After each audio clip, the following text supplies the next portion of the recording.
Our stock of the day is Newcrest Mining. Newmont has put its best and final offer for Newcrest on the table. The revised bid values Newcrest at $32.87 per share, which is a 16% increase from its last offer. Now, Newcrest has opened its books following the improved bid. Its shareholders will be entitled to receive 0.40 Newmont shares for each Newcrest share held. Newmont has indicated that the revised proposal, as mentioned, is its best and final offer in the absence of a competing proposal. So that has helped propel Newcrest's share price higher today. Mathan, I'll start with you on this one. Is that the key in absence of a competing offer? I mean, there's not been a competing offer coming to the fore, so should we believe that this is it? Will Newcrest take this offer?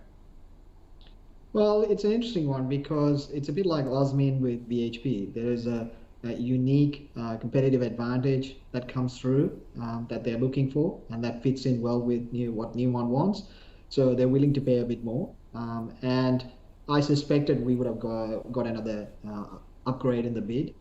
We were in Newcrest well before this came through, purely because of the copper gold play that was undervalued. And that's recovered, and then the bid came, and that's obviously added to it. We still remained in it because we thought there would be an extra play, and that's playing out now. Is it a good bid? I think it's a decent bid. It's not expensive, but I think they're paying well for the assets, and they get unique advantages from it. And they want that copper exposure as well. So it kind of fits into what they want. So I think it's a good play. I think the management accepts, to a certain extent, will play ball with this. You should never say it's the last dance, because it never is. The assets are good enough, and Newmont has shown that they are interested. So there might be more, but I don't see anyone else coming in to compete. So, if I was a holder, I don't see the real downside risk because the macro is positive for Newcrest at the moment. Gold is running, and if gold comes off and copper starts to run, again, another kicker. So I think Newcrest is relatively well placed, and the market will assume that because Newmont is interested in any kind of pullback, there is a support there. So I'm a holder and in our models, and we remain positive on Newcrest. And how positive are you on the gold price going forward? I was chatting with a guest today who said that 2,100 not out of the question at all this year. Yeah, I've heard everything from 1,800 to 3,000. But look, I don't waste my time trying to predict a number for spot gold. We look at the risk return in the market and a relative. I suppose you're looking for the defense.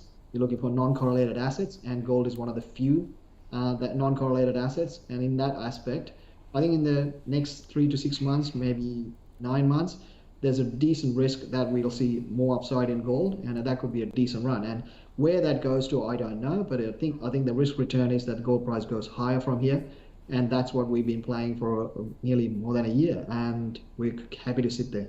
Got it. Thanks, Mathan. Rudi, Newcrest. I mean, if you're holding it, if you already own it, you'd want to hold it.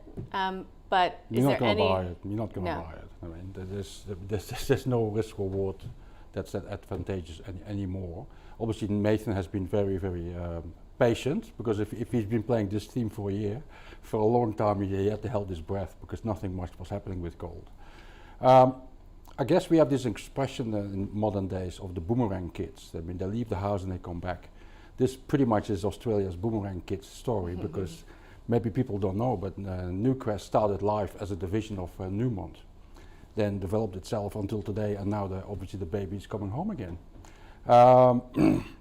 I'm a bit sad. I think we should be sad. Newcrest is one of the large caps we have in Australia. I wouldn't necessarily attach a quality label to it.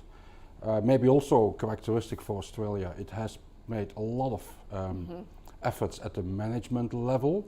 Execution of strategy hasn't been flawless. It was always clear that Newmont was the only bidder. I mean, Barrick and others are not interested. Also because Newcrest at one stage took over Lihir Gold, and other gold miners see that as a liability. You're operating in PNG. If you're holding it, I mean, most of the gains are now made. I think I'm pretty much. If I were a betting man, I would bet now that this is the final offer, and we will see Newcrest disappearing from the market. That means that the helm will now go to Evolution Mining and Aeris Resources, and they are a lot smaller. So the gold sector in Australia is about to shrink. Shrinking, yeah. And a lot. Yeah, interesting. Shrinking by a lot. So we will now have mid caps and no longer large caps. Yeah, got it. All right, so that's a hold from both of my guests for our stock of the day, which was Newcrest.